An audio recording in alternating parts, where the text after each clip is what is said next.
Hey everyone, Zaronce here with a quick follow-up guide to the Battleground guide I made for DKs the other day. I just wanted to record a couple games and give you an idea of what my suggestions look like in action. Um, so here we go, we got a nice silver seething shore, which is easily the worst map in the game.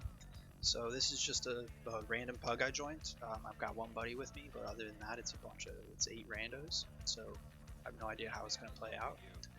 So with that in mind, the first suggestion I can make anytime that you queue up for random battleground is have your choice beverage. Have a nice adult drink to keep you sane and keep things in perspective. So that being said, I'm going to have a quick slurp here. Alright, so while we wait for gates to open, the first thing I'm going to talk about is fleshcraft. It took me a really long time to figure out how I wanted to use this ability.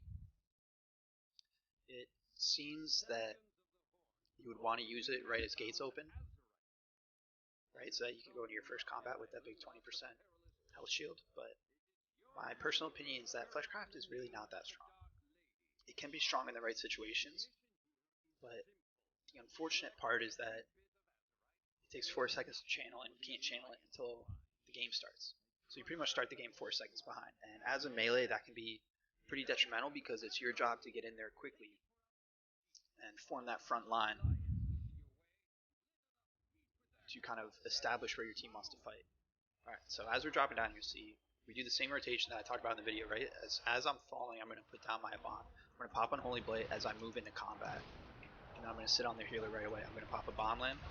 I'm going to try to build stacks. That guy died too quickly for me to get a good apoc off. Basically what I'm trying to do is I'm trying to build stacks to get an apocalypse off. That's all I'm going for. So I start with the healer and then I hit whatever's closest because you're a DK and you're slow as balls. So I'm going to grip this guy so he can't get that cast off. I'm really trying to get an apoc off, but it's just not going to work in that opening fight. So we pretty much smoked them there. It looks like they're probably going to get whatever ruins because we have no one over there. So I'll try to get over there as quickly as I can, but we'll see how that goes. It seems like this Alliance team is not particularly strong.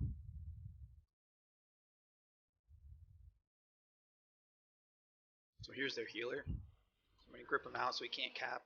I'm going to pop Unholy Blight, pop Dark Transformation. And just because I'm dying to get an Apocalypse off, I did it at 3 runes. I would not recommend ever doing it at 3 runes, unless it's a situation like that where you're just running over the other team. That's something that I've honestly struggled with a lot, where I get really impatient and I pop a 3 wound Apocalypse. But you're really just hurting your long-term damage when you do something like that. So I'll try to hold it for 4 runes, at least as much as you can. Now this is an empty node, so I'm just going to skip it because I want to get some good footage for this. So as I'm running in combat once again, I throw down a bomb limb. I'll put chains on everyone because I don't have that global to spend on Unholy Blight, and now I'm going to pop Unholy Blight. I'm going to go for the lock because he's weak and squishy. Then I'll switch back to this warrior. Feel for your healer, right? Chains of Ice is one of the strongest peels in the game. So if you have a whole team dotted up and you're not in melee range to either build or burst wounds, you should be putting chains on everything.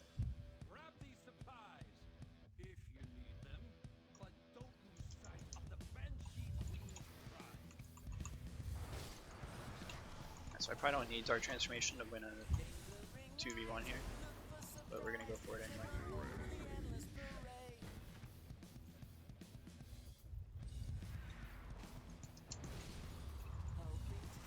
So these small scale fights really aren't going to necessitate Unholy Blight, because we win them in 2 seconds, it wouldn't even stack up, let alone actually tick for good damage. So we're just going to ignore it for that.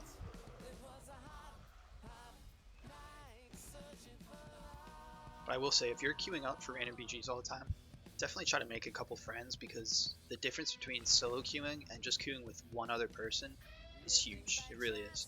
So this is a nice big fight. So I'm going to go straight for the healer, put up a bomb, I pop Unholy Blight, I pop a bomb limb, and they die. And there's a good epoch right there, four stacks. Now the trick with Epidemic, it really could go either way. So from a pure damage perspective, Epidemic is a damage increase over Death Coil if there's 2 stack targets or 3 spread targets that are infected with Virulent Plague. Right? But in PvP, there's something to be said for focused fire damage and, you know, nuking a single target, getting a kill. Right? So I would probably say 3 stack targets or 4 to 5 spread targets is when I would swap to Epidemic. Sometimes, so you're spinning a base or something, it's better to just pad with Epidemic, get some pressure out, interrupt flag caps, everything like that. But for the most part, you should definitely kind of ignore that pure damage aspect unless there are just a lot of targets.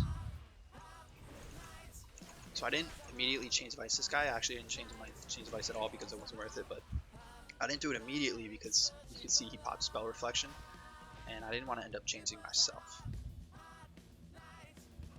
But as I mentioned earlier, change device is extremely strong as a single target slow. It's a 70% slow for 8 seconds. It can really mess with melee classes. So once again, you pop the bomb, pop Unholy Blight, Dark Transformation, change device to stay on him.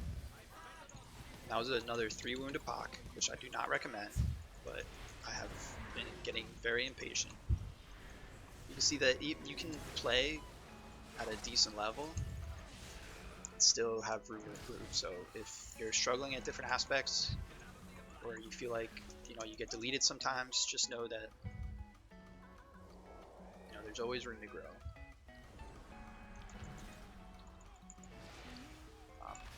Last night I hit 2k on my DK and I still make stupid mistakes like that as I'm recording a video telling you not to make those mistakes. So don't get too down on yourself. And as you can see, it hasn't come back to bite me yet, so I'm not particularly worried about it. So there's a Slock over here. I'm just going to grip him into our melee cleave as soon as I can. Never mind, he's running away. Looks like we're giving them a free node right there. That's a shame. So this is my friend right here, the one guy that I queued up with, and I'll be damned if I let him die, so I'm gonna get my ass over there. And bail him out. Though I'm sure he would have been fine.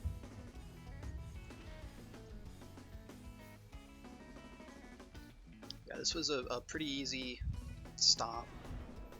Maybe not the best video to give you an idea of how to play all the aspects of Death Knight, specifically the defensive aspects of it, because I didn't really have to use my defensives a single time that entire match. But from a damage perspective, I guess you got to see a couple of different ways that I set up my damage. You got to see me make a couple mistakes, which can be good for learning. So again, I don't have many of my cooldowns there, right? But I did pop my Razor Bomb. Now I'm going to pop Unholy Blight. I'm going to stun this guy so I can build stacks, and it's not going to matter because we just won. So you can see the ways that, you know, that damage can be effective, that setup can be effective from a damage perspective. And yeah, that's about it. So if you have any questions, feel free to leave comments below and I'll answer them right away, or at least as quickly as I can. If you want to see more games of Death Knight in action, be sure to check out my channel on Twitch, twitch.tv/Zaronce.